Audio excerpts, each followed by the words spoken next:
मिलत टाइम्स में खुशामदीद। हिंदुस्तान में न जाने कितनी बार हम ये सुन चुके हैं कि बुलडोजर कार्रवाई होगी, न जाने कितनी बार ये सुन चुके हैं कि अवैध निर्माण को लेकर जो है वो निर्माण हटाया जाएगा।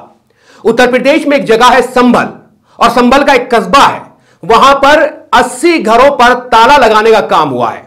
हाईकोर्ट एक निर्देश देता है, एक आदेश होता है और उसके बाद कार्रवाई शुरू हो जाती है। आइए डालते हैं क्या है पूरी खबर। उत्तर प्रदेश में एक जगह है संभल, जहां से मरहूम शफीकुर रहमान बर्क सांसद हुआ करते थे। आज उनका पोता जियाउर रहमान बर्क सांसद है। उसी क्षेत्र में एक कस्बा है बैजोई, वहां पर कांच की फैक्ट्री इलाके में प्रशासनिक अधिकारियों ने बड़ी कार्रवाई की थी। प्रशासनिक अधिकारियों ने अवैध रूप से बने घरों को खाली कराया था। कहा यही गया कि लोगों को इसके लिए कई बार नोटिस दिया गया था, लेकिन घर खाली नहीं किए जा रहे थे। कोर्ट के आदेश के बाद प्रशासन के अधिकारी पहुंचे, मकान खाली कराए। कांच फैक्ट्री इलाके में हाईकोर्ट ने 80 मकानों को अवैध बताते हुए खाली करने का आदेश दिया था। कोर्ट के आदेश के अनुसार जमीन यूपी ग्लास वर्क्स कांच फैक्ट्री की है। हाईकोर्ट के आदेश के बाद अधिकारियों की मौजूदगी में पुलिस और पीएससी मौके पर पहुंची तथा मकान खाली कराए गए।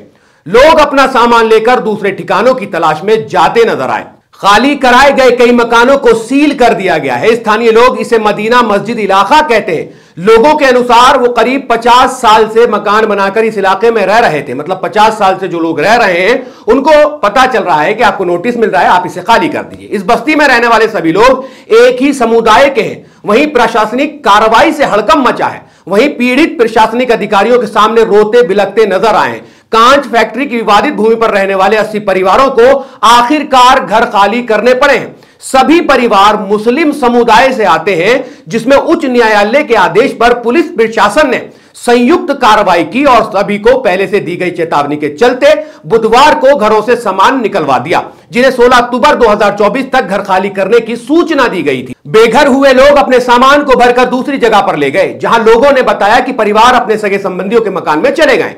मौके पर पहुंचने वाले अधिकारियों में राजेंद्र पौंसिया, जिन्होंने लोगों से बात करते हुए कहा था कि इन मकानों को जल्द से जल्द खाली कराया जाए, क्योंकि इलाहाबाद उच्च न्यायालय के आदेश का अनुपालन करना जरूरी है। पुलिस अधीक्षक कृष्ण कुमार बिश्नोई भारी पुलिस वालों के साथ मौके पर पहुंचे।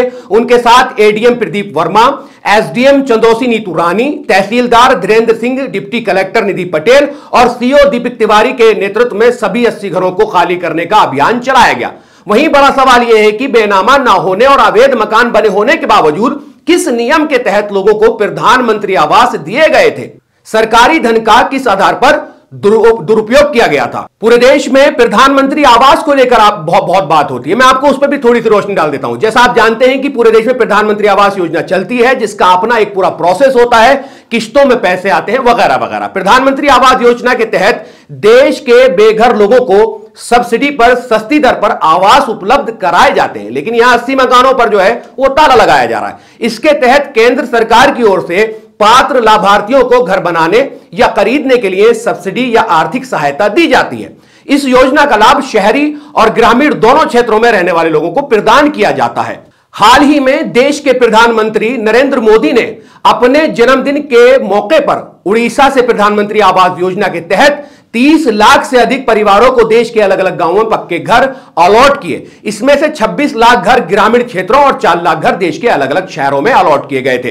केंद्र की मोदी सरकार का प्रधानमंत्री आवास योजना के तहत पूरे देश में 3 करोड़ घर बनाने का लक्ष्य है, ताकि देश के जरूरतमंद लोगों के रहने के लिए अपना घर मिल सके। लेकिन अगर 80 घरों पर ताला लगा दिया जाएगा, उनके घर छीन लिए जाएंगे, उनको घर से बेघर कर दिया जाएगा, तो फिर इन 3 करोड़ मकानों का क्या ही फायदा है? ये 3 करोड़ घर आर्थिक रूप से कमजोर वर्ग, निम्न आय वर्ग और मध्य आय वर्ग श्रेणी के लोगों के लिए बनाए जाएंगे। बता दें कि पीएम मोदी की नई कैबिनेट 3.0 ने अपनी पहली बैठक में प्रधानमंत्री आवास योजना के तहत 3 करोड़ नए घरों के निर्माण की घोषणा की थी। जानकारी के मुताबिक बहजोई में एशिया की पहली कांच फैक्ट्री हुआ करती थी। फैक्ट्री की जमीन पर कुछ लोग अवैध तरीके से अपने मकान बनाकर रह रहे थे, जिसका मुकदमा उच्च न्यायालय में विचाराधीन था। वहीं अब कोर्ट ने अवैध तरीके से बने मकानों को खाली कराने के लिए संभल प्रशासन को निर्देश दिए थे।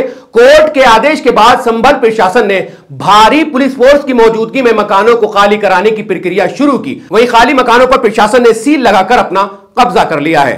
तो हाईकोर्ट का एक निर्देश आता है, एक आदेश आता है, और 80 घरों पर ताले लगा दिए जाते हैं। बताया यही जा रहा है कि 50 साल से जो लोग वहां रह रहे थे उनका सामान निकाल के घरों से बाहर डाल दिया गया और वो दर बदर की ठोकरें खाते अब अपना घर ढूंढने के लिए, नया आशियाना ढूंढने के लिए जो है वो दर बदर फिर रहे हैं। ये न्यूज उत्तर प्रदेश के संबल से थी। अगर आपको पसंद आई और वहां से कोई लोग बिलोंग करते हैं तो इस वीडियो के कमेंट सेक्शन में कमेंट करके अपनी राय जरूर कायम करें और तमाम सोशल मीडिया प्लेटफॉर्म पर मिल्लत टाइम्स को फॉलो कर लें, सब्सक्राइब कर लें। इस वीडियो में सिर्फ इतना ही, फिर मुलाकात होगी। अल्लाह हाफिज। मिल्लत टाइम्स को जारी रखने और मजबूत बनाने के लिए हमारी आर्थिक सहायता कीजिए।